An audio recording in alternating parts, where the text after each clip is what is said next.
Yenge kieno monongena yaya nzonza mfumo mpanzu mwana ndamba bambuta yeba yaya yenge kieno mutatuki masei. Soyez le bienvenu sur ma chaîne Biese Biakachuopa, le Mbongi des Afriques. Le sujet de la vidéo d'aujourd'hui est comprendre la spiritualité Congo entre Dieu, ange et les ancêtres. Aujourd'hui, je t'emmène dans un voyage spirituel au cœur de la tradition Congo. Nous allons répondre à ces 3 questions posées sur Instagram sur lesquelles je t'invitais à réfléchir et à partager tes réflexions. Pourquoi il est important pour les Africains de se reconnecter avec leurs ancêtres glorifiés, les Mvidi Bakulu?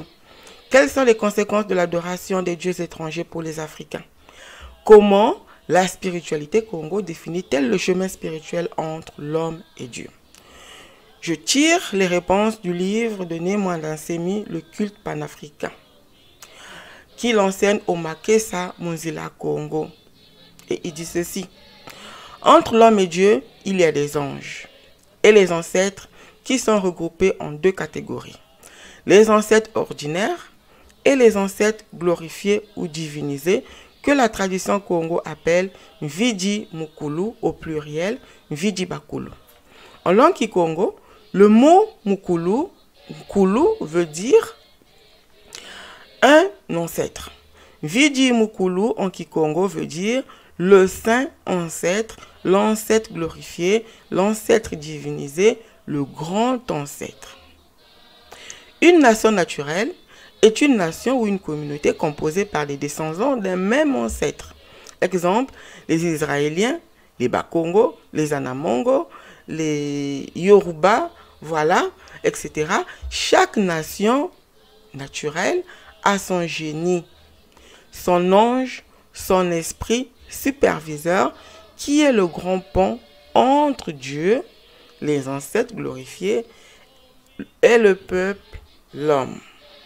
Ainsi, entre un Anamongo et Dieu, il y a l'ancêtre des Anamongo et les ancêtres glorifiés des Anamongo.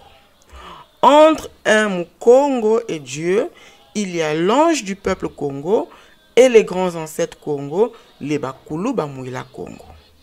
Pareillement, entre un juif et Dieu, il y a l'ange du peuple juif, Yahvé, d'Israël, et les ancêtres divinisés du peuple juif. Ainsi donc, en route vers Dieu, l'homme passe obligatoirement par un premier pont qui est constitué par ses ancêtres divinisés.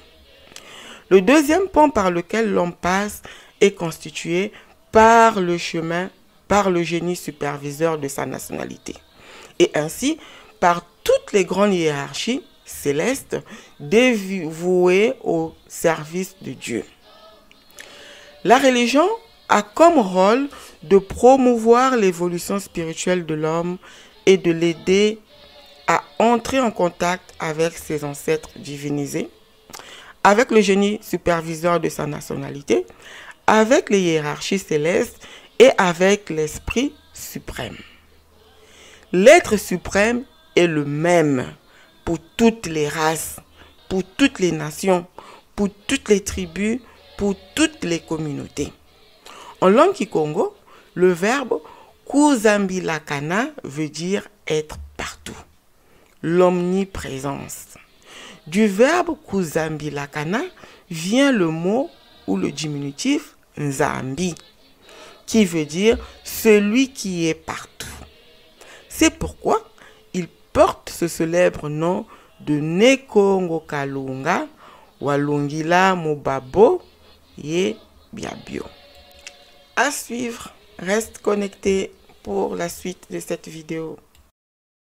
Merci d'avoir regardé cette vidéo jusqu'à la fin. J'espère que ça t'a plu et que tu as trouvé des réponses à tes questions. Si tu as d'autres questions ou des sujets que tu aimerais que je traite, laisse-les dans les commentaires. N'oublie surtout pas de t'abonner, de liker, de partager cette vidéo.